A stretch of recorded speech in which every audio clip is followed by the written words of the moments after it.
mga isyung tinututukan ng Armed Forces of the Philippines, ang paghingi ng tulong ni Apollo Kibuloy, ang paglunsad ng Cyber Command para harapin ang mga hacktivist attacks, ang darating na halalan at posibleng cyber warfare kaugnay ng West Philippine Sea.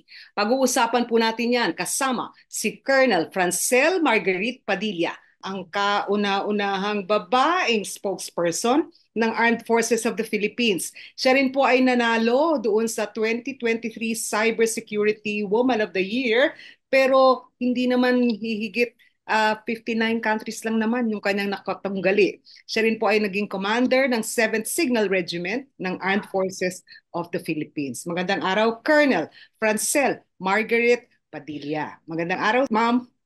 Magandang Sana hapon po, ma'am. Magandang hapon po sa inyong mga taga-subaybay. kayo po ay nasa Signal Battalion. Ano po? Yes, ma'am. Pero may balita recently at mukhang iniimbestigahan to ng Army. Nasa 1st Signal Regiment ang Sunshine Media tinatawag na Angels of Death ni Apollo Kibuloy. Ano po yung status? Totoo ba to? Ito po, ma'am, tinugunan na po ng ating spokesperson po ng Philippine Army, no? Iniimbestigahan po natin ito. Basta naman po meron po kayong report na binigay po sa Sandatahang Lakas ng Pilipinas, sa amin po itong inaaksyonan. Sa ngayon po, wala pa pong final, ma'am, no, na kumbaga result po nitong investigation as it is ongoing. But pagka meron na po, ma'am, na lumabas tungkol dito, we will inform you accordingly po. May sinabi naman po sila that there are certain individuals that might be associated with this, but of course at this time, unless po tapos na po yung ating investigasyon, that's when we will really give you po, no, yung full details po nito, ma'am. Ngayon, meron din sa recent hearing ano po ng Senado na si Apollo Kibuloy ay nagi daw parang general ng isang army unit dahil meron hong ceremonial graduation event ano po na nandun siya at nakalagay parang for General Apollo Kibuloy. Parang security contingent po ba niya to na ibinigay ng Armed Forces? Wala pong tayong detalye tungkol dyan na binigay po na official report on this. But ito po kasing mga ganitong pangyayari, ma'am, no, as reservists po. Ang tinitingnan po natin dyan, how they carry themselves during certain instances.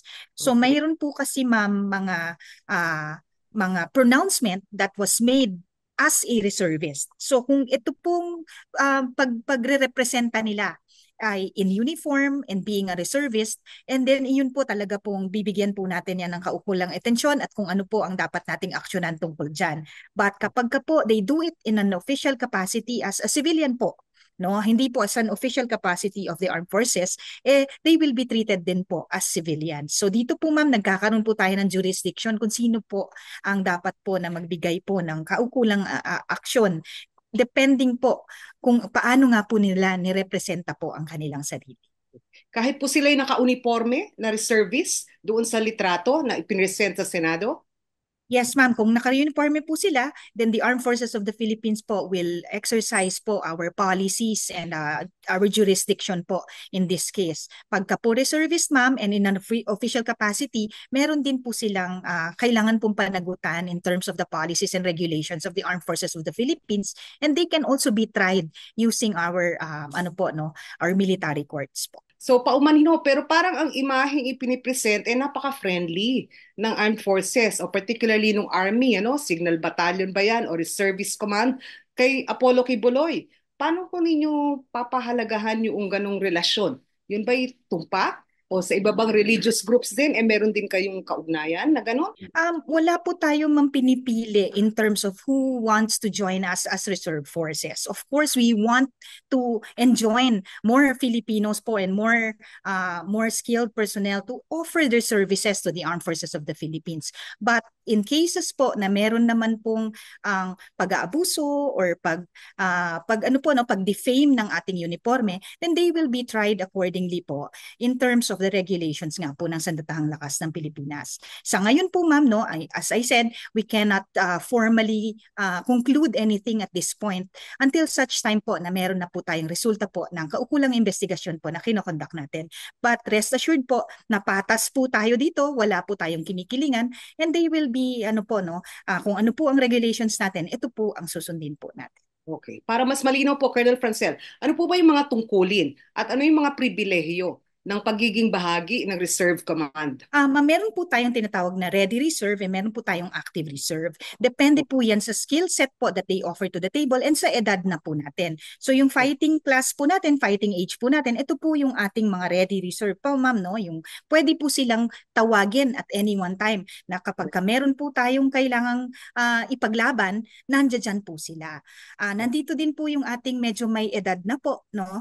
Na yung offer po nila is yung skill sets po nila. Pwede po silang doktor, pwede po silang mga dentista, pwede po silang mga abogado, kung ano po yung skill sets po na ma-offer nila para po sa ating sandatahang ng kas ng Pilipinas, tinatanggap po natin ito. Magtandaan niyo po, noon pong World War II, noon Correct. pong nasa gera, kami pong active, kami po ang magiging frontliners. Pero para po business as usual, yung iniwan naming trabaho, yung mga reserve force po natin ang pupuno po nito. So pwede po silang radio operators, telephone operators, pwede pong sa ngayon po sa modern times, they can be cyber warriors, no? Uh, Marami po silang pwede pong punuan na iba't ibang roles para po matulungan ang sandatahang lakas ng Pilipinas. okay. Ang grupo po tulad ng Sunshine Media at yung Kingdom of Jesus Christ, ano po kaya ang skill sets na inilalatag nila na maitutulong? Ma'am, marami po, no? Meron po tayo ngayon ang sinasabi natin, we are already at war. We are at war in the information domain. So we are at Okay. war with words. So makakatulong po yan, no? Kahit po yung mga vlogger natin and mga ano, para po ang naratibo po natin, yung tamang naratibo po ng Pilipinas na ang arbitral ruling po ng UNCLOS ay pumabor sa atin. Matutulungan po nila tayo na may spread yung word sa buong mundo po kung ano po talaga ang pinaglalaban ng Pilipinas na nasa likod po natin ang tamang batas. Over and above that, they can also be influencers in terms of ano po, no, igniting the patriotic spirit of our Filipino people. So Oh, kapag ka po yan, no, yung pagmamahal natin sa bansa, pagmamahal sa bandila, nandiyan dyan po lahat yan. Hindi po kaya ng armed forces alone ito po.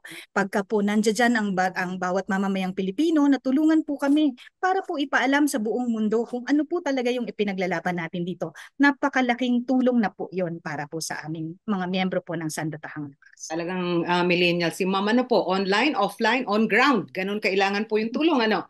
Opo. Okay, matanong ko lang at Colonel Francel, yun yung issue ng parang pagbibigay ng relo sa kadete ng PMA. Nagsalita na kayo dito pero ang huling nadinig namin mukhang nasa disciplinary action stage yung nanghingi ng relo ni Pangulong BBM. Ano po ba talaga? May tradisyon? Walang tradisyon?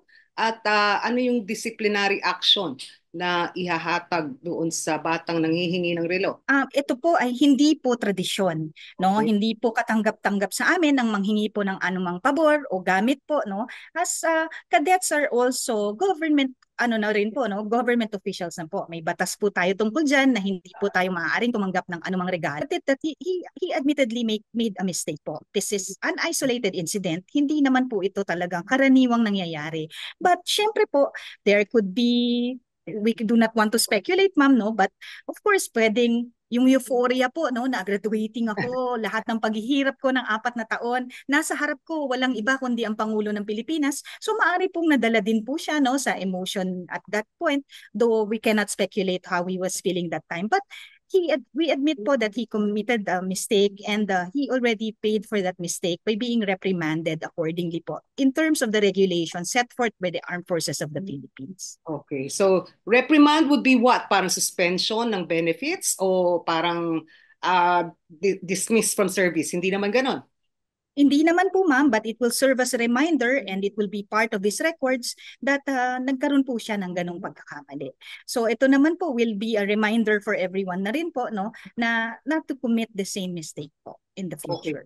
Pero sa nangyari po, mukhang ang halimbawang sinasabi ni Vice President Sara ay yung kanyang ama, nung Pangulo, si President Rodrigo Duterte, ibinigay yung kanyang relo at may video pong ganon. Pero ano ho ba dapat talaga ang tamang aksyon ng mga Pangulo kapag may nanghihingi sa kanila ng kung anumang bagay? Una sa lahat, ma'am, no, these are two separate incidents and we do not Correct. want to relate both. Hindi rin po natin alam yung circumstances po kung ano po yung nangyari nung unang insidente. Maari pong binigay yon freely, maari pong kung ano man po, hindi po natin talaga alam. We are only judging, no, based on the videos that we see.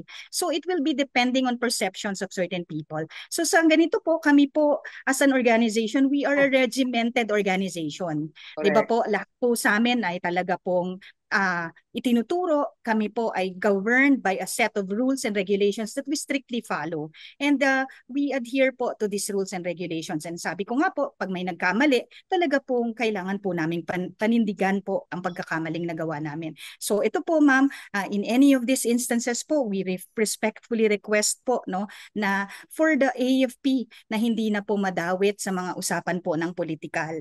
We are a non-partisan organization.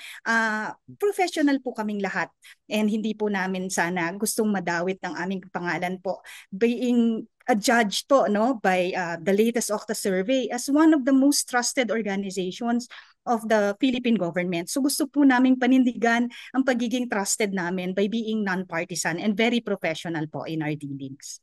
You're correct there kasi pati si Apollo Kibuloy ang hininging tulong galing sa AFP. Ayaw niya sa PNP at parang ayaw nga daw niya makita ang mukha ni General Torre. Paano ho yun nangyari? Bakit ang parang pagtitiwala niya mas higit sa AFP kaya? Yun po, ma'am, hindi po natin nga ma-speculate ano po yung pakiramdam ng certain individuals, but kami po ay ano po, no, we are very honored for the trust po of the Filipino people to the Armed Forces of the Philippines, and we want po to maintain the trust, and hindi po namin kayo bibiguin by being more professional, and we will make sure po that we will perform our mandate po, no, to protect the people and secure the state so that each and every Filipino po will be able to sleep well at night. Okay. Balik po tayo doon sa kaso naman ni Elliot Eastman. Ano po? Yung American vlogger na may asawang Pilipina na na-kidnap. Hanggang ngayon eh hindi pa rin yata nagkakaroon ng mahusay na development o ulat kung nasan siya, ano yung status ng kanyang kaso. Opo, ma'am, no, dito we respectfully defer this to the Philippine National Police as they are the lead in this case. Correct. But ang sandatahang lakas ng Pilipinas po, nandito po tayo, no, to augment po in terms of kung ano po yung required of us. So kung kailangan po nila ng troops from our end to perform operations, pursuit operations po, nandito po kami para tulungan po sila. We are intensifying po our security protocols para po dito sa ating lalo na sa mga areas po na identified para po ma-heighten din po ang presensya ng sandatahang lakas ng Pilipinas, magkaroon po tayo ng swift response, mabilis po tayong makapag-react, no? And of course, nandyan po ang ating intelligence coordination sa iba't ibang ahensya at saka local communities, pati na rin, ma'am, no, sa ating mga foreign embassies para po masiguro po natin ang protection po ng lahat ng foreign nationals na nandito po sa ating bansa.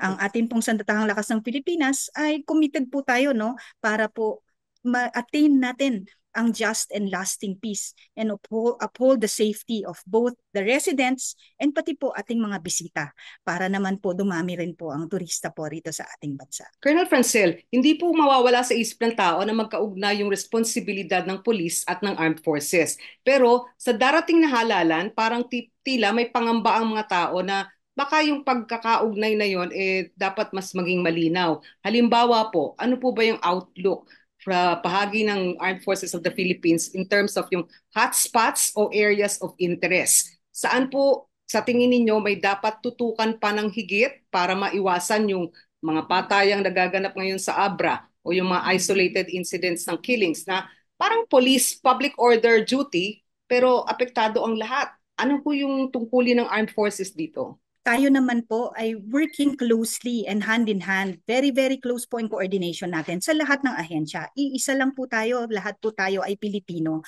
And ang layunin po natin ay mapanatili po, no, na payapa at of course ligtas ang ating mga mamamayang Pilipino. So while their role is law enforcement, at sa atin po ay national security, maghahalinhinan naman po kami sa pag-perform nito.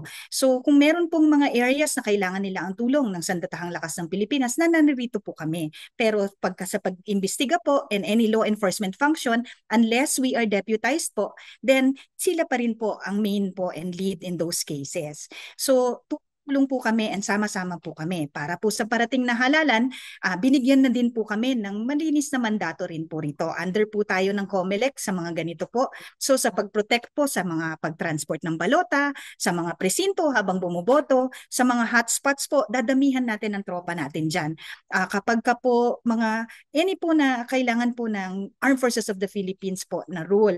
But since we are non-partisan po, hindi po kami kasama no, sa mga pagbibilang o kung ano man. Mainly po, ang role po namin dyan is to establish the checkpoints nga and more on the national security aspect and protecting po the security of our Filipino people. National security aspect, di ba po may internal threats, meron ding external threats. Sa inyo hubang pagtataya, meron pa bang mga significant internal threats sa mga local armed groups na parang kailangan bantayan? Kasama na dito yung NPA, yung Abu Sayyaf at saka yung iba pang grupo. Ano po? Meron pa hubang significant internal security threat? Yes, ma'am, no. Since the start of the year, nung January po, none other than the Commander-in-Chief gave po our orders, marching orders po sa ating Sandatahan Lakas ng Pilipinas na tapusin na po itong internal security operations issues natin. Okay. Mm-hmm. At mag-transition na po tayo to territorial defense dahil ito po ay malaking hamon na hinaharap natin ngayon. And nakita nyo no po all throughout the year, ma'am, ang mga news po natin dyan kung paano po talaga natin tuluyang inuubos na po ang puwersa na ito. Pero ang maganda pong inote dito, ma'am, ay napakalaki po ng bilang ng nagsusurrender. Okay. So hinihikayat po namin no ang natitirang porsa na itong kabilang grupo na magbalik loob na po sa pamahalaan and let's together fight a bigger challenge which is territorial defense. And with that po, we transition na rin from internal security operations to territorial defense para ang ating kapulisan na rin po, magkaroon na din po sila dito sa kanilang role na rin po na putuloy na rin po ang kanilang law enforcement and keeping the peace na po that we have attained. And ang sinasabi po natin dyan, napakarami pong lugar ngayon ang nagde-declare ng insurgency free. And po natin binibitawan ito, ma'am. While we pull our forces towards territorial defense, meron po tayong natitira to keep the peace and order po situation in certain areas po para po hindi na po mag-recur ang insurgency problem natin. And we are well within targets and nagbukas na nga po ang Mindanao para po sa ibang areas for tourism, di ba po? So napakaganda po nitong development para sa atin. And sana po tuloy-tuloy na po yon as we continue with our pursuit operations and our continuing operations po to once and for all finish our insurgency problem here inside our country. Nabanggit niyo yung Mindanao, unang parliamentary election sa Bangsamoro Autonomous Region in Muslim Mindanao. Pero recently, may mga kaso ng supposedly erido daw, away pamilya. At meron pa rin hindi pagtanggi na maraming political clans o angkan doon sa lugar na yon na may hawak o may access sa mga baril at armadong grupo. Ano po yung outlook sa BARM elections, ma'am? Ito ma'am ay talaga pong tinututukan natin no at pinagpe-preparean po talaga natin accordingly. This is very historical po on our part. And because of this, we acknowledge po that we really have to pool more resources and personnel po to make sure po that this will become a very peaceful election. Ang sinasabi po natin dito to halal ang BARM, no? And sana po talagang pagtulong-tulungan po natin pati po diyan sa area para po talagang we are able to conduct this successfully and peacefully po. So we are preparing together with all other agencies involved in this and looking forward po no for peaceful elections to ensue. But of course, our intel operatives are making all the necessary operations in order to know po how we would better be equipped and prepared po to make this a successful elections in the future. Okay. Ngayon, isa daw pong iniintay nila sa BARM yung paglulunsad ng mga inquiry at yung desisyon ng Amnesty Commission. Kasi po, di ba po, meron daw mga ilang Bangsamoro commanders na gusto namang sumali o lumahok sa halalan. Kaya lang tapos na yung pag-file ng certificates of candidacy. Pero naantala yung kanilang plano na parang take the path to peace. Kasi mabagal yung implementasyon, yung comprehensive agreement on the Bangsamoro. Ano ho ba yung tingin ninyo dito? I think you sit, doon sa parang monitoring committee ng Bangsamoro comprehensive agreement. Parang tila mabagal, pati yung decommissioning, ng mga armas. Ito po ma'am, ang lead po natin dito is our OPAPRO po, no? And maganda po ang numero natin with the numbers po, availing of Nesty program. So sa amin po sa Sandatahang Lakas ng Pilipinas, tumutulong po tayo sa pag-implement po nitong mga programa po ng ating Office of the Presidential Advisor for Peace, Reconciliation and Unity. And we are well on our way po talaga na nakita po natin how different programs have been successfully implementing this po as a whole of government approach. So meron pong role dyan ng ating NTF-ELCAC, may role po ang Sandatahang Lakas, and kanya-kanya din po tayong gumaganap ng kanilang tungkulin. And sa pagtutulungan ito, ma'am, we're looking forward po to make this a successful event. Ang lahat naman po is ang gusto po natin, ang hangarin po natin is to attain just and lasting peace. And ito po, looking at all of these programs, pagtulong-tulungan na din po natin para ma-effect po ito successfully, ma'am. Para rin naman po ito para sa mamamayang Pilipinas. Ano po bang silip ninyo? Kasi yung mga political clans sa Mindanao at particularly sa BARM, parang tila hindi pa rin naman bumibigay. Ano po? At mukhang gusto ng return to power o comeback. At mukhang ganun yung kiskisa na magaganap. Ano po? Yung mga commander ng MILF, ng mga dating kasama ng MNLF, susubok magkaroon ng posisyon sa parliamentary elections. Ano po? Pero hindi naman syempre agad ang kanilang pangamba ng mga tao sa BARM, baka naman magbalik sa poder ang mga political clans at sila ay may away-away at meron ding private armed groups. Meron ho bang ganong tensyon kayong nasisilip o pinaghahandaan na iwasan? These are political issues, ma'am, no? And the Armed Forces of the Philippines will look at the national security implications of this. And yun doon po, sa part na po yun, on how we would be maintaining the peace and order po this coming elections and how we would be performing our mandate of protecting the people, securing the state, and having a peaceful elections, gagampanan po natin yan accordingly, ma'am. Very careful, ano po, dun sa non-partisan. Pero talagang may mga realities on ground na ito po yung kinababahala, ano, ng mga tao sa BARM. Punta ho tayo dun sa territorial defense o territorial security threat. Sabi ninyo, sa West Philippine Sea ngayon nakatutok ang parang pagtulong ng Armed Forces of the Philippines. At may nabanggit kayo na, syempre, you welcome all the alliances with other countries, but particularly with the United States. Ano po? And parang may statement ang mga officers ng Armed Forces na you want it to be parang forever together na sitwasyon. Pakipaliwanag nga ho, ano ho ba so far yung parang boosting ng ability ng armed forces na nakukuha dito sa mga trilateral, multilateral, bilateral defense agreements sa iba't ibang bansa na nakatutok sa West Philippine Sea? Yes, ma'am, no? Of course, we are dependent on the foreign policy of our president. And while we trek the path of diplomatic ways of resolving this po, ang anyong Sandatahang Lakas ng Pilipinas po will still continue on with our efforts of fortifying the defense of our nation. So yan po ang mandato natin. Kailangan po natin protektahan ang soberenya po ng ating bansa. And to do this, we have to modernize po, no, in terms of our equipment. And of course, paramihin po ang ating puwersa. Kaya nga po talagang malawakan din po ang pagre-recruit natin, not just for regular soldiers, but also for those who wants to join us as reservists. So yan po yung ating comprehensive archipelagic defense concept. Dadamihan po natin yung tao natin, and yung mga reservists po natin nandun na rin po sa area. Mas madali rin po silang rumisponde, tumulong kahit po sa ating mga sakuna, katulad po niyang HADR, itong bagyo po ng huli. Napakalaking tulong po ng ating reservists.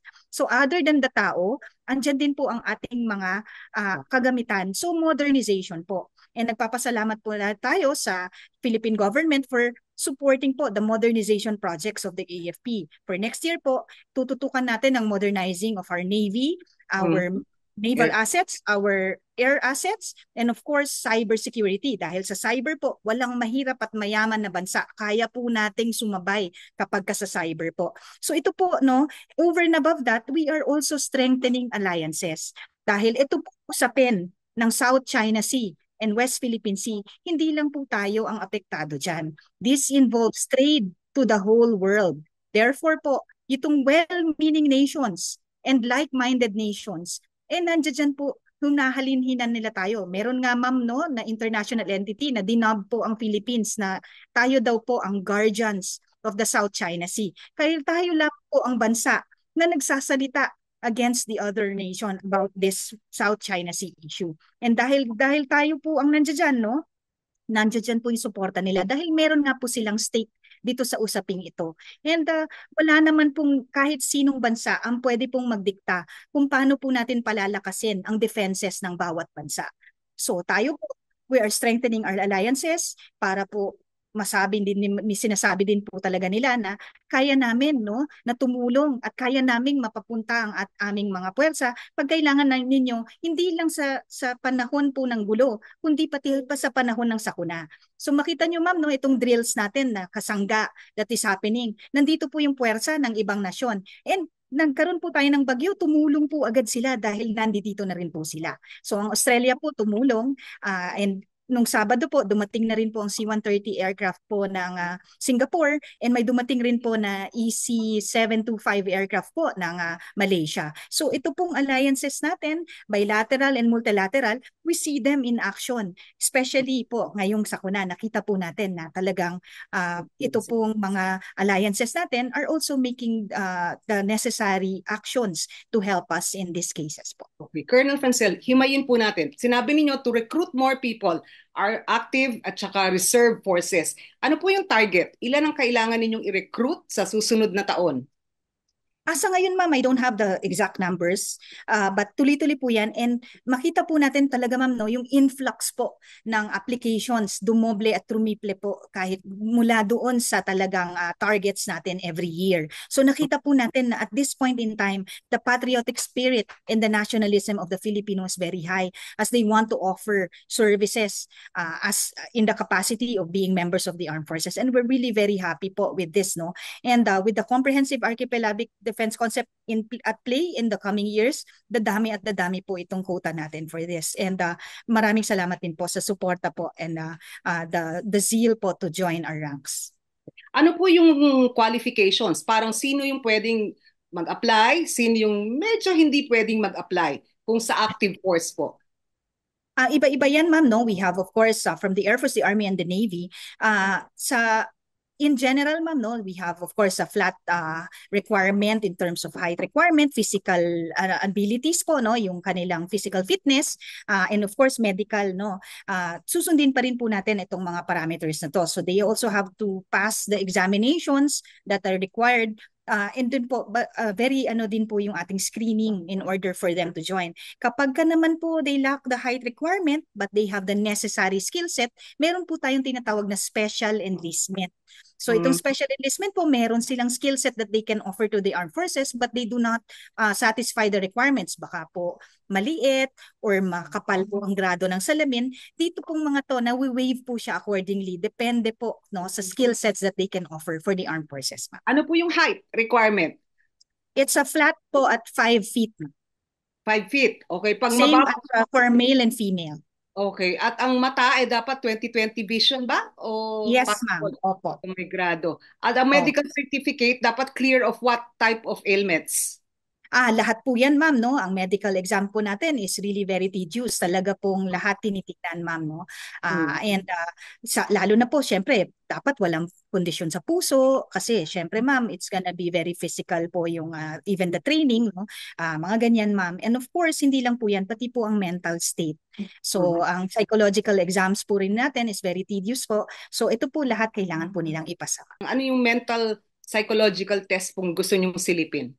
Meron din psychological test po that they have to undergo, ma'am. And they also will undergo a set of interviews.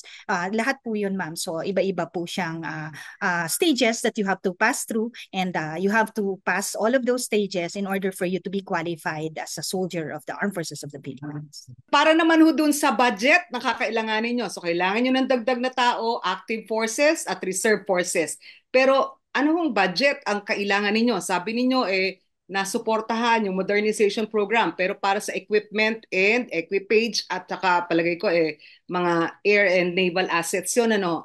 In terms of the budget for supporting this additional personnel, ano po yung kailangan ninyo? I don't have the exact figure, ma'am, but ito pong pinaka-wishlist po ng Sandatahang Lakas ng Pilipinas, kinuha po sa lahat po ng iba't ibang staff, no? So, personnel, ma'am, intelligence, operations, kinuha po lahat ng wishlist na to. And with that po, prioritize po kung ano yun, ma'am. And this was what was presented to higher authorities, ma'am. And we're really very glad po for the support that was given us as na iba po itong figures with the Re-Horizon 3, and it was approved po na that was a bigger budget than we had way before. So marami po tayong ma-accomplish with this, and ang sinasabi ko nga po, hindi lang naman po ito lahat for ano no ma'am, pang gera-gera so to speak, but nagagamit din po natin yan pati po dito sa ating mga humanitarian assistance and disaster response po as what was manifested po this recent typhoon. Okay. You mentioned cybersecurity, ano po? Pero recently, may mga episodes na nahahack kahit na yung mga sensitibong ahensya ng gobyerno, including the PNP, PhilHealth, etc. Ang AFP po ba parang threat ready? Ano ho yung status ninyo? Kasi nag-audit recently ang Department of Information and Communication Technology na sabi nila sa audit nila, maraming hindi handa. Kaya po ma'am, pino-fortify po talaga natin ang sa ating cyber operations, so to speak, yung kapangkalahatan. No? Hmm. So lahat yan ma'am, from policies to equipment to skill sets po, no? So we do training, we recruit more cyber warriors to join us in the armed forces. Lahat po ito to fortify our cyber defenses. Pero ang cyber po kasi ma'am ay napakalawak na usapin, ano? Wala po itong barriers, wala po itong delineation line na akin lang to, iyo lang to. Wala po siyang ganon. So kailangan din po as a whole of nation and whole of government approach. For the side of the AFP po, as we have our mandate to protect the people and secure the state, it also transcends to the cyber domain. Kaya nga po, fino-fortify po natin yon, and we just recently created a new unit in the Armed Forces of the Philippines, which is the Cyber Command. Okay. Cyber Command under the Chief Commander-in-Chief o Chief of Staff? Ganun po ba? Ganun ba kataas yung rango ng Cyber Command? It's provisional at this stage, ma'am, but it's gonna be an O7 position for a 2-star post po. Okay. Kasi I asked because yung AFP at yung PNP parang nasa culture of command system. Ano po? Parang top-down. Ngayon, ang sabi na nga ninyo, ang cybersecurity, hindi naman pwedeng ikaw lang, ako yan, sila yan. Kasi parang how do you exactly operationalize it? Kasi you have service commands, you have regional commands, and then you have yung mga staff commands. Paano po yun mangyayari kung parang yung iba medyo tigulang na o ni walang digital footprint o hindi familiar sa galaw ng mundo ng cyber space?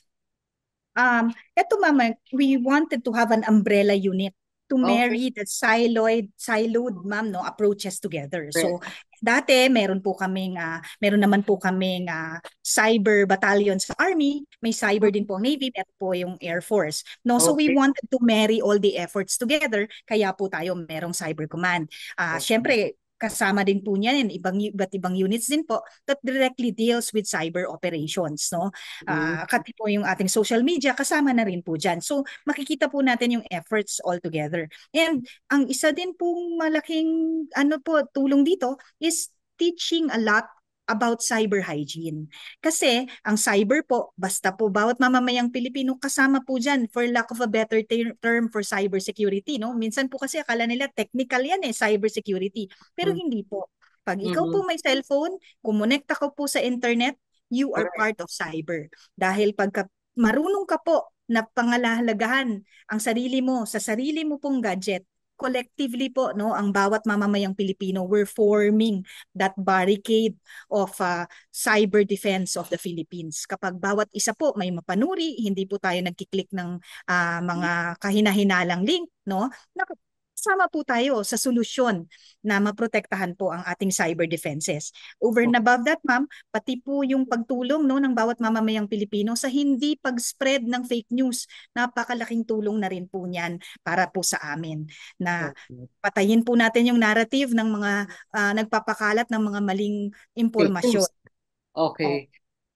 Recently, medyo yata nagkaroon kayo ng circular doon, ano? Yung parang report na fake, sabi ninyo, na arrest and release. Pero parang kaugnay ito ng mga pinagsususpetsahan daw na ng mga militante o nare-red tag na kukunin ng mga sundalo tapos magne-negotiate ng presyo, ikukulong muna and then i-release. Ano po yung fake news circular nyo yon?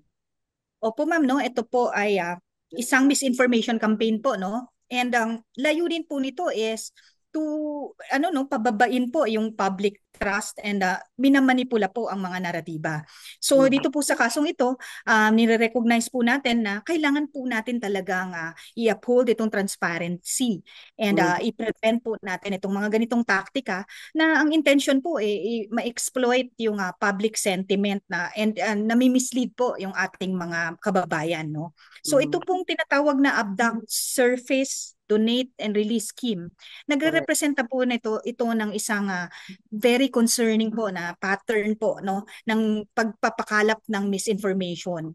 And ang gusto po natin mangyari dito is ang ating publiko ma-verify po ang mga information channels na kanila pong mga tinitignan and wag po tayong magpakalap pagka ito po ay galing sa mga kahinahinalang site. So meron po tayong mga official channels that we really release. Ito pong transparency initiative po ng ating pamahalaan. And ito po ang legitimate po na mga news that is coming out there. And so wag po tayong magpadala sa mga misinformation that jeopardizes our perspective on what's really happening, no? Okay. Bagkus po collectively pagtulungan po natin na magkaroon po tayo ng payapa, so to speak, na cyber domain. Okay. Pero Colonel, alam niyo na parang minsan parang mga nuisance o parang mga parang joke lang o parang ang mga pinanggagalingan ng mga ganyang cyber fake news attacks ano ho. Ito ho ba ay nanggagaling din external?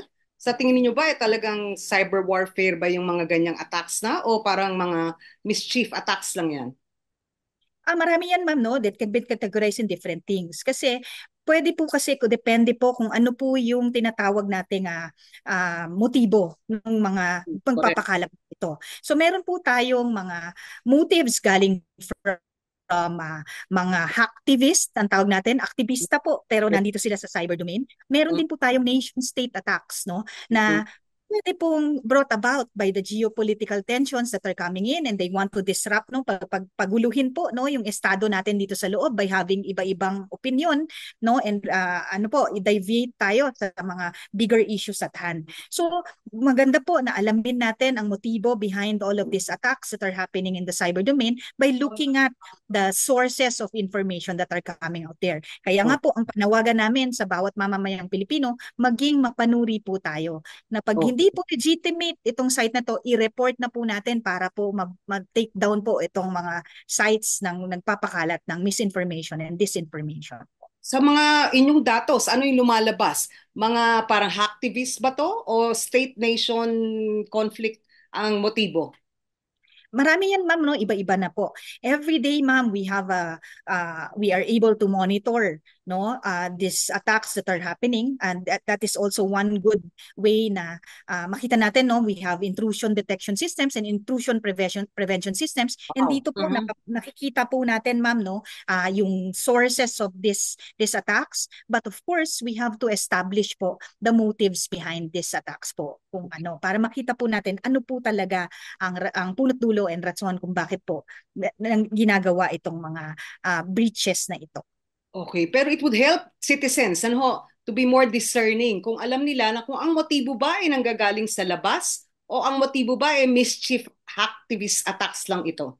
Yes ma'am, no, kaya nga po dapat meron po tayong tinatawag na digital forensics diyan, no. Correct. So yun Mhm. po yung mga ginagawa natin. And every time naman po ma'am na meron kaming na-find out, may kahina-hinalang site, binapalabas na po natin yan. Kaya kung makita nyo po, nung meron nga pong minsan, merong nagre-recruit po, no, ng mga sundalo and ng mga former AFP personnel to become mga consultants, na take down po agad itong site na ito. So pagka may mga ganyan po, tulungan nyo din po kami, you can report it, and pagtulong-tulungan po natin para po agad-agaran po nating ma-actionan ang mga ganitong insidente. Pero Colonel Francel, sabi po nila pagka sinabing cybersecurity, ano po, you have hardware, software, technology, but also people.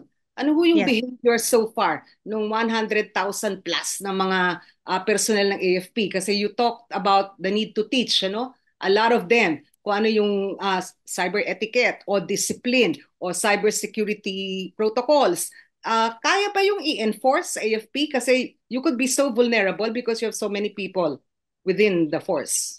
Yes, ma'am. Ang sabi ko nga po, the Armed Forces of the Philippines is a regimented organization. So Correct. we can implement our policies po. And ang policies naman po namin ay nanggaling din po sa batas. So we Mhm. trickle it down to our lowest units by creating policies, SOPs in place. And we make sure po that we implement this. Over and above that, ma'am, basic din po ang ating cyber hygiene lessons, no, and trainings. Regular po natin yan ikinoconduct sa lahat ng units po ng Sandatahang Lakas ng Pilipinas. And of course, ito pong mga policies that are in place, lagi din po natin nire-remind yan, no, sa bawat miyembro po ng ating kasundaluhan. So, dahil nga po ma'am, no, marami po talagang aspects itong tinatawag nating cyber, kaya po talagang kailangan po ma-implement po natin talaga to the letter po. Okay. Pero are you really ready for it? Parang hardware-wise o software-wise? Kasi parang, ang alam ko po is hanggang ngayon is, di ba, may telepono from GHQ na pwedeng tawagan yung iba't ibang command. At saka parang medyo ganun pa ho na stage yung ibang mga command natin, lalo na yung nasa kanugnog na lugar. Are you connected to them at all? Meron ba kayong broadband together that you could easily conduct yung inquiry ninyo kung ang attack ah, local lang o hacktivist lang o ang motibo mas higit pa doon at talagang national security concern. Are you ready for it? SOPs and directives of the Armed Forces of the Philippines are cascaded down to the lowest unit, ma'am. Okay, So okay. basta po may lumabas na ito, we cascade it to all of the units in different means. So it can be via email, we post it in our formal channels, and of course we also have ano po, no, radio messages po to cascade this directives to the lowest units. So kahit po wala silang connectivity at that time, they will still receive a copy of it via a radio message po. Over and above that, ma'am, dito din po sa ating sa ating metro, meron po tayo AFP radio. Yung AFP radio natin is cross-posted also to our Facebook channels and YouTube channels. And nandiyan po ang ating mga announcements accordingly to our internal audience din. Okay. Ngayon, sa totoo lang po, sabi rin ng DICT, pag sinabi mo cybersecurity, kasama dyan yung pagpapahalaga o pagbibigay ng proteksyon sa ating mga infrastructure assets. Ano po? Utilities, particularly water, power, bridges, roads. Kasama po ba kayo sa tumutulong doon o meron ho bang tungkulin doon ang armed forces din kung sakaling merong attacks on our infra network? Yes, ma'am, no? Basta po sa usapin po na anything that involves national security, nandiyan dyan po ang Sandatahang Lakas ng Pilipinas. For this po, ang usapin po dito ay called critical infrastructures. Okay. Meaning, kapag ito po ay nagalaw, meron po siyang epekto sa pangkalahatang national security. So ito nga po yung power, water, telecommunications, no? Yung atin pong mga critical infrastructures na term. And with that po, napakalaki din po ang role ng Sandatahang Lakas ng Pilipinas that will play in order to protect these critical infrastructures accordingly, ma'am. Ngayon sa West Philippine Sea, parang sa ngayon, diplomacy, ano po, ang talagang path ng gobyerno natin. And apparently, avoidance of yung drawing first blood. Kumbaga, parang sa atin manggaling yung provocation. Pero, are you actually ready to parang convince citizens na we need to stay calm, hindi magkakaroon ng armed engagement o military engagement? Or is there a parang preliminary stage na you're looking at cyber warfare as possibly the preliminary stage? Ano po ba? Are we ready for parang engagement? We're not. Ano po? We're still beefing up equipment, air and naval assets, but also getting more people. But cyber, are we actually vulnerable kung cyber attack ang maging mode of conduct ng China? And Ma'am, they sa ngayon, ma'am, opo.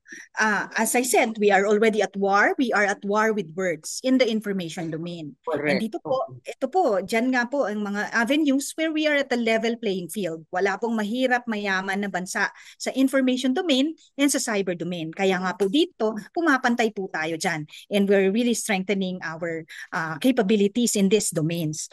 Sa usaping ito po, no, we have to step back, look at the bigger picture and connect the dots. Ano po lahat ng mga ginagawa nila and ano po ang connection nitong lahat ng nangyayaring ito towards the bigger picture, which is the geopolitical tensions. So kasama po yan, no, with the territorial defense that we are conducting. So with that, ma'am, no, ang anyong Sandatahang Lakas ng Pilipinas, we're really doing everything in our power to fortify ourselves in our country in terms of modernizing, strengthening our alliances, and of course dito nga po sa mga sa mga domains na kaya nating makipagsabayan, dito po talaga din tayo. We're really pulling up a lot of our efforts in these domains. So lahat po yan ma'am sabay-sabay and being done in tandem po. Okay. At mukhang you talked about intrusion exclusion facilities. Ano po, kung may attacks man. Pero ang isang huling tanong ko po, magkakaroon ng halalan sa Estados Unidos. And we know that the armed forces of the Philippines or the Philippine government in general would like that friendship to be stronger and last longer. Pero would it matter kung the Republican candidate or the Democrat candidate will win? Of course, ayaw naman whichever party you have, yung China is parang a sensitive matter to both parties. Kayo po ba'y nagbabantay? Would things change sa relationship ngayon with the US? Kung ang manalo si Trump o kung ang manalo si Kamala Harris? Yes, ma'am, no. As I said, hindi po kami nagko-comment on political issues, but in this case po, of course, that will be dependent on the foreign policy po of the sitting president. Kaya nga po, meron naman po tayong mga treaty alliances with the United States. And with that, we have the Visiting Forces Agreement. Nandyan po yung ating mga balikatan exercises and all. And they are the one of our longest treaty allies ng Philippines, no, and then US. So we expect naman po na kung ano man po ang mangyari dito sa halalan, they would still be honoring po the treaties that was signed many years ago and continue on with the programs that are set forth in these treaties that we have with each other. Okay, very good. So intayin po namin yung Cyber Command, ano po, kung kailan talaga magkakaroon ng formal announcement at structure inaugural. Ano po, ma'am? Meron na po tayo, ma'am, no? We already have our new commander for our Cyber Command, but at this point, it's still a provisional unit po. Okay. Sino po yung commander ngayon ng Cyber Command? It's in the, Colonel Joey Fontiveros po, from the Okay. Philippine Army, ma'am. All right. So, on that note, kami po yung nagpapasalamat at marami tayong natutunan at marami ding parang assurance na nakuha. Colonel Francel Margaret Padilla, first female spokesperson of the Armed Forces of the Philippines. Magandang araw, ma'am, at keep safe palagi. Maraming salamat po, ma'am. Kayo rin po ay mag-iingat. Salamat po.